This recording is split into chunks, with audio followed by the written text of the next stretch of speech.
कहानी की शुरुआत में हम एक माँ और उसकी बेटी को देखते हैं जो दोनों बहुत ज्यादा डरी हुई थी। बच्ची रो रही होती है क्योंकि एक आदमी उनके दरवाजे के बाहर खड़ा हुआ था जो अंदर घुसने की कोशिश कर रहा था, जिसकी परछाई ये दरवाजे में से देख भी रही होती है। और फिर अगले ही पल वो आदमी अंदर घुस जाता है। अब उसने इन माँ बेटी के साथ क्या किया ये तो हमें दिखाया नहीं जाता और ये सीन इधर ही कट हो जाता है। अगले सीन में हम सीरा नाम की एक लड़की को देखते हैं जो एक न्यूज चैनल पर जो खबरें देते हैं वहाँ पर एंकर का काम करती थी, यानी कि ब्रॉडकास्ट खबरें सीरा ही दिया करती थी। अब सीरा नींद से जागती है जहाँ उसकी मोम नाश्ता बना रही थी। यहाँ पता चला कि उसकी मोम काफी अच्छी औरत है जो हमेशा उसे अच्छाई बुराई सही गलत के बारे में बताती रहती है, खासकर उसकी एंकरिंग की जॉब के बारे में। अब सीरा जल्दी से ऑफिस जाने के लिए तैयार होती है क्योंकि आज सुबह 9 बजे उसने ही एंकरिंग करनी थी। अब जब सीरा ऑफिस आई तो यहाँ हम उसकी साथी को देखते हैं जो सीरा से वैसे तो हंस की बात करती है पर अंदर ही अंदर उसे जलती है। वो उससे इसलिए जेलस होती है क्योंकि उसके मुताबिक वो एक काफी अच्छी एंकर है, सीरा से भी ज्यादा। पर थोड़े ही टाइम की ट्रेनिंग से सीरा उससे भी आगे निकल गई और हर जगह काफी मशहूर हो गई है। अब जब सीरा एंकरिंग के लिए जा रही थी तो तभी उसका रिपोर्टर साथी उसे बुला लेता है, कहने लगा कि तुम्हारे लिए कॉल है सीरा। तब बिना सोचे ही सीरा वो कॉल सुनने लगती है। उस तरफ एक अनजान औरत थी जो बेहद डरी हुई थी। वो सीरा को कहती है कि मेरे घर में एक आदमी घुस आया है जो मुझे मारना चाहता है। अब अगर वो आदमी मुझे मार देना तो मैं चाहती हूँ सीरा तुम मेरी मौत की रिपोर्टिंग और एंकरिंग करो क्योंकि तुम मुझे बहुत पसंद हो। जो कहकर वो सीरा को अपने घर का पता बताने लगी जिसे वो लिख लेती है। उनकी बातें सुनकर सीरा का रिपोर्टर साथी कहता है कि मुझे तो लगता है ये कोई प्रैंक कॉल है, तुम्हारे साथ मजाक करने या शरारत करने के लिए कोई ऐसा कर रहा है। जो सुनकर वो फोन रखने लगी पर वो अनजान औरत कहती है कि नहीं मैं कोई प्रैंक नहीं कर रही, सच बोल रही हूँ क्योंकि उस आदमी ने मेरी बेटी को मार दिया है और अब वो मेरे पीछे पड़ा हुआ है। इतना बोलकर उसने कॉल काट दी। इस वजह से सीरा टेंशन में आ जाती है। अब पता चला कि ये अनजान औरत और कोई नहीं बल्कि वही है जिसे हमने शुरुआत में देखा जो अपनी बेटी के साथ थी। पर अब क्योंकि 9 बजने वाली थी तो सीरा अपनी एंकरिंग के लिए चली जाती है। वो जब खबरें सुना रही थी तो उसके हाव भाव अचानक बदलने लगी। सामने खबरों की जो लाइंस थी जो अल्फाज थी वो अपने आप ही हिलने लगती है जिस वजह से उसे काफी परेशानी होती है। पर जैसे तैसे सीरा ने यहाँ खुद को संभाला और वो ये ब्रॉडकास्ट पूरी करती है, जिसके बाद वो दोबारा से उस अनजान औरत के नंबर पर फोन करती है पर इस बार कॉल कोई भी नहीं उठाता। शाम को आकर सीरा इस बारे में अपनी मॉम से बात करती है जिस पर उनका कहना था कि अगर वो औरत सच बोल रही हुई तो ये तुम्हारे पास काफी अच्छा चांस है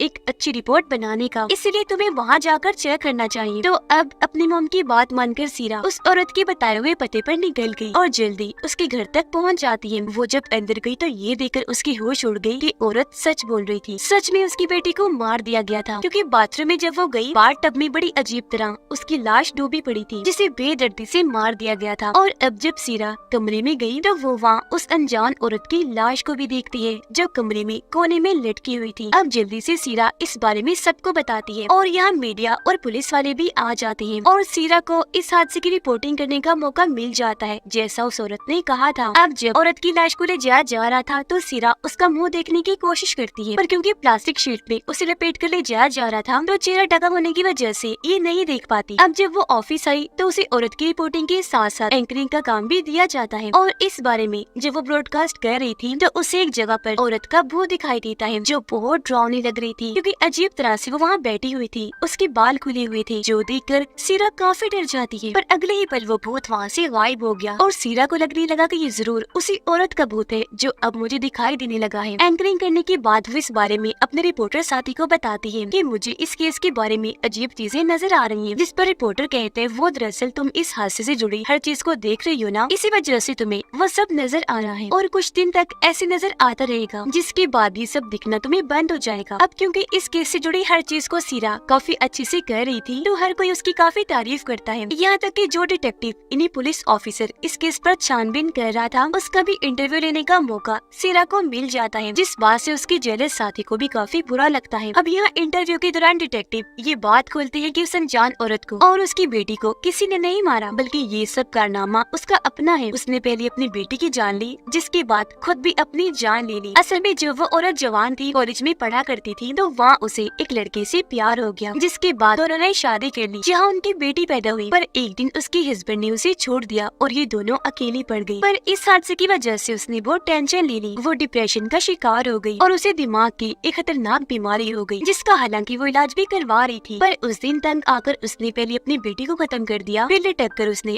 अपनी भी जान ले ली। यानी कि ये बस सीधा सा ऐसा केस था कि उसने खुद अपनी और बच्चे की जान ले ली, जिसके बारे में घर आकर सीरा अपनी माँ को बताती है, जिस पर उनका कहना था कि देख लो तुम, इसी वजह से मैं तुम्हें बच्चा पैदा नहीं करने दे रही। मैं नहीं चाहती कि तुम बच्चा पैदा करके अपना करियर खराब करो। अब इनकी बातों से हमें पता चला कि सीरा शादीशुदा है, पर वो अपने हस्बैंड से अलग रहती है। ये नहीं कि उनका डिवोर्स होने वाला है, बल्कि उनकी अलग होने की वजह सीरा की मॉम ही है, क्योंकि वो उसे बच्चा पैदा नहीं करने दे रही। और क्योंकि सीरा अपनी मॉम की हर बात मानती थी, इसी वजह से उसकी अपने हस्बैंड से नहीं बनती थी। अब सीरा ने इस केस को अपने जहन पर कुछ ज्यादा ही सवार कर लिया था, इसीलिए वो दोबारा औरत का घर चेक करने के लिए गई, जहाँ उसकी मुलाकात इन्हो नाम के एक आदमी से हुई, जो यहाँ पर कुछ ढूंढने आया था। ये असल में उस औरत का डॉक्टर है जो उसका इलाज कर रहा था। वो जब यहाँ से जाने लगा तो सीरा उसके पीछे गई और औरत के बारे में जानने की कोशिश करती है, जिस पर वो कहता है कि माफ कीजिएगा, पर मैं आपको कुछ नहीं बता सकता, क्योंकि मरीज के बारे में किसी अनजान शख्स को बताना हमारे हॉस्पिटल के असूलों के खिलाफ है। ये बोलकर वो यहाँ से चला गया। पर अब सीरा को इस इनो पर ही शक होने लगा, इसीलिए वो इसके बारे में अपनी छानबीन शुरू कर देती है। उससे पता चला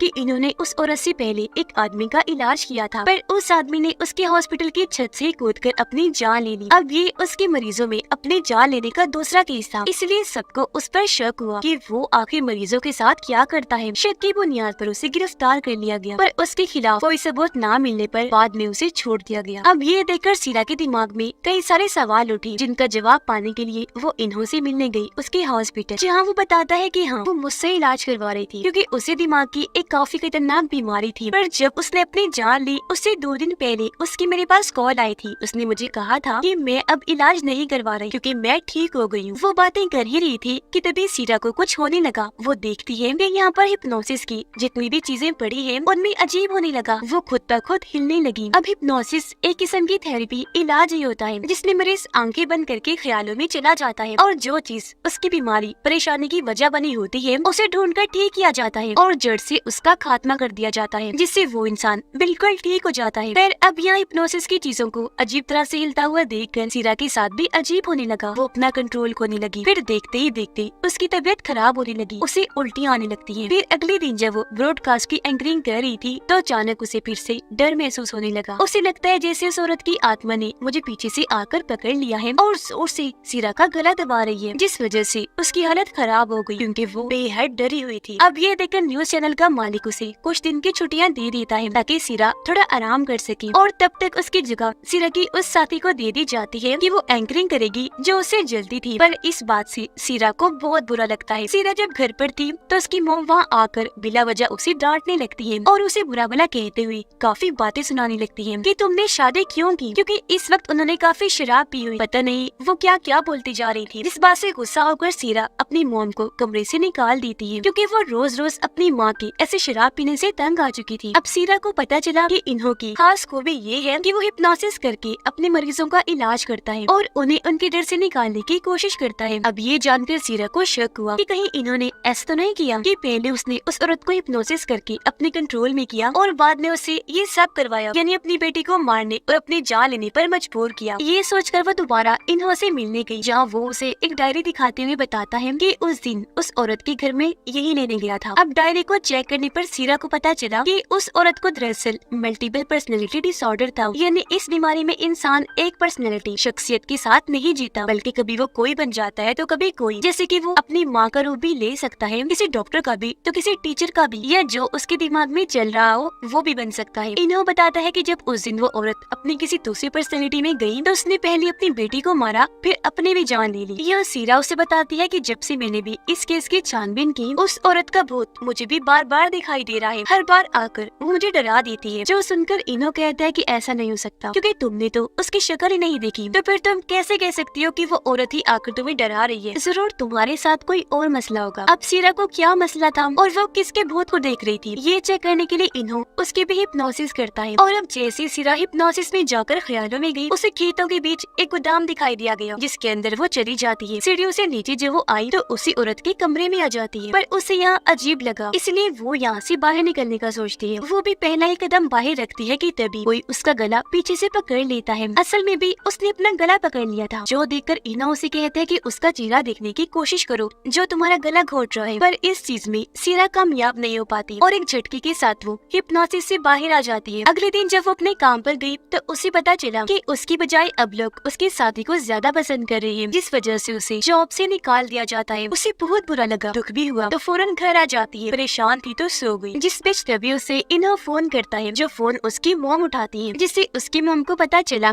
कि सीरा उसे अपना इलाज करवा रही है। जिस पर उसकी मॉम कहती है कि आइंदा के बाद वो तुम्हारे पास आकर अपना कोई इलाज नहीं करवाएगी। अगले दिन सीरा से मिलने उसका हस्बैंड आया, जो उसे साथ चलने को कहता है ताकि वो एक साथ रह सके, पर इस बार भी उसने जाने से साफ साफ मना कर दिया। जिस पर उसका हस्बैंड कहते हैं कि हमारा रिश्ता टूटने की नौबत पर आ गया है, इस रिश्ते में दरार तुम्हारी माँ की वजह से आई है। जो सुनकर सीरा को बहुत बुरा लगा और वो अपने हस्बैंड पर गुस्सा करके उसे यहाँ से जाने का कहती है। इसी बीच जब सीरा और उसका हस्बैंड बाहर आए तो वो देखते हैं कि किसी ने घर के सारे गमले तोड़ दिए हैं और वहाँ पर एक मैगजीन को भी फाड़ के फेंका हुआ है, जिसमें सीरा की शादी की तस्वीर थी। अब ये देखकर सीरा अपनी मॉम से मिलने उनके दूसरे घर गई, जहाँ पर भी उसकी मॉम नहीं थी, क्योंकि वो तो सीरा के ऑफिस उसकी साथी से मिलने गई थी, जिस बात का शक सीरा को भी हो गया था। उधर इन्हो सीरा के हस्बैंड से मिलने आया, क्योंकि उन्हें कोई बात करनी थी। यहाँ उन्हें पता चला कि सीरा माँ बनने वाली है और उसकी मोम पहले वहाँ न्यूज एंकर रह चुकी है, जहाँ पर सीरा जॉब कर रही थी। सीरा की मोम उस न्यूज चैनल की ऑफिस पहुँच गई थी, जहाँ वो उसके साथी को अकेले में मिलने को बुलाती है और बातों ही बातों में चालाकी से उसके पेट में चाकू घुसा देती है। उधर इन्हो और सीरा का हस्बैंड एक गोदाम में जाते हैं, जो सीरा के मोम के घर के पास ही था। ये जब अंदर गई तो पता चला कि वही गोदाम है जो सीरा ने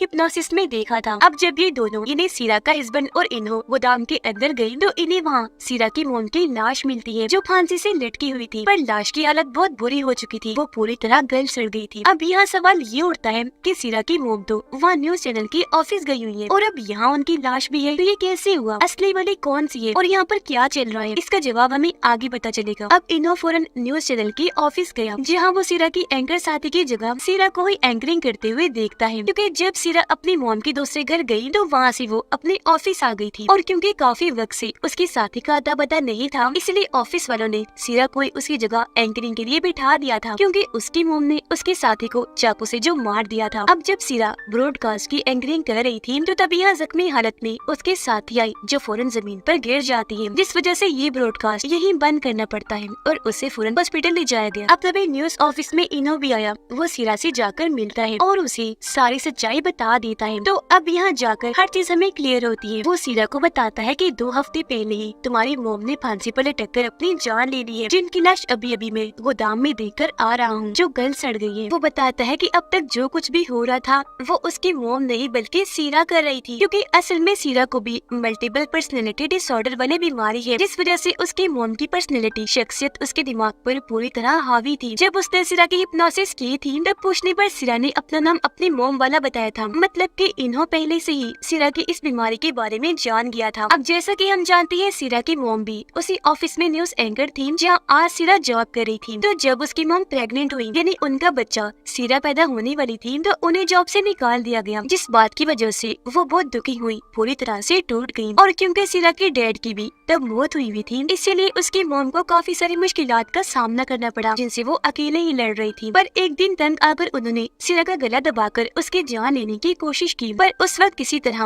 वो बच गई। बस तभी से उसकी मोम डिप्रेशन में चली गई और उन्हें शराब की बुरी लत लग गई। फिर जब सीरा बड़ी होकर अपनी मोम की ही तरह न्यूज एंकर बनी तो उसकी मोम ने उस पर अपना कंट्रोल करने की कोशिश की, क्योंकि वो नहीं चाहती थी कि जैसा मेरे साथ हुआ वो सीरा के साथ भी हो, वो भी मेरी तरह बच्चा पैदा करके अपनी जिंदगी पर बात करी। पर जब सीरा प्रेग्नेंट हुई तो उसने अपनी मोम के पास जाकर इस बारे में बताया, तो उसकी मोम जरा भी खुश नहीं हुई। वो उसे कहती है कि ये बच्चा करके तुमने अच्छा नहीं किया, जिस पर सीरा रोते हुए जवाब देती है कि आपने कौन सा मेरे साथ अच्छा किया, बचपन में जो आपने मेरा गला घोटने की कोशिश की उसकी दहशत में मैं आज तक जी रही हूँ। जिसका मतलब कि यही वजह है सीरा को हर वक्त लगता है कि कोई उसका गला घोटकर उसे मारने की कोशिश कर रहा है। अब ये बात सुनकर उसकी मोम को अपनी गलती का एहसास हुआ और वो चुपचाप वहाँ से चली गई और सीधा गोदाम के बेसमेंट में आ गई। फिर थोड़ी देर बाद जब सीरा को अपनी गलती का एहसास हुआ तो वो अपनी मोम से माफी मांगने के लिए वहाँ चली गई, पर वहाँ उसने देखा कि मोम ने फांसी से लटककर अपनी जान ले ली है और ऐसा उन्होंने शर्मिंदगी और डिप्रेशन की वजह से किया था। जो सदमा सीरा से बर्दाश्त नहीं हुआ, उससे भी शर्मिंदगी हो रही थी, जिससे बचने के लिए उसके दिमाग ने उसकी मोम की पर्सनैलिटी को ही अपने अंदर पैदा कर लिया। और यही वो वक्त था जब सीरा को मल्टीपल पर्सनैलिटी डिसऑर्डर की बीमारी हो गई और इसी के बाद से जो कुछ भी हो रहा था वो सीरा की मोम नहीं बल्कि खुद सीरा कर रही थी। और इन लोगों को गोदाम में जो लाश मिली थी वो सीरा की मोम की 4 हफ्ते पुरानी थी, जब वो सड़ रही थी। तो अब सीरा को उसकी मोम से अलग करने के लिए इन्हों दोबारा से उस पर हिप्नोसिस हिप्नोसिस करता है, जहाँ पर सीरा ने देखा कि मेरी मोम मेरा गला घोट कर मारने की कोशिश कर रही है। ये देखकर इनो उसे कहता है कि कैसे भी करके अपनी मोम को खुद से अलग कर दो, जिस पर उसने ऐसा किया और उसने ग्लास के कांच से अपनी मोम पर हमला करके उन्हें मार दिया। पर हकीकत में उसने खुद को ही कांच मार लिया था, जिसके बाद उसे हॉस्पिटल भेज दिया गया। वो कोमा में जा चुकी थी। फिर 3 हफ्ते बाद उसे होश आई, जहाँ उसे सही सलामत देखकर उसका हस्बैंड बहुत खुश हो जाता है। अब यहाँ हमें पता चला कि सीरा को ये बीमारी कब से थी, पर जब उस अनजान औरत ने सीरा को कॉल की तो उसके अंदर ये बीमारी जाग उठी और इसने तब अपना रूप दिखाना शुरू किया जब उसकी मॉम की मौत हो गई थी। वजह ये है कि सीरा और उस औरत की जिंदगी एक जैसी थी, दोनों ही परेशान डिप्रेशन में थी। यही वजह है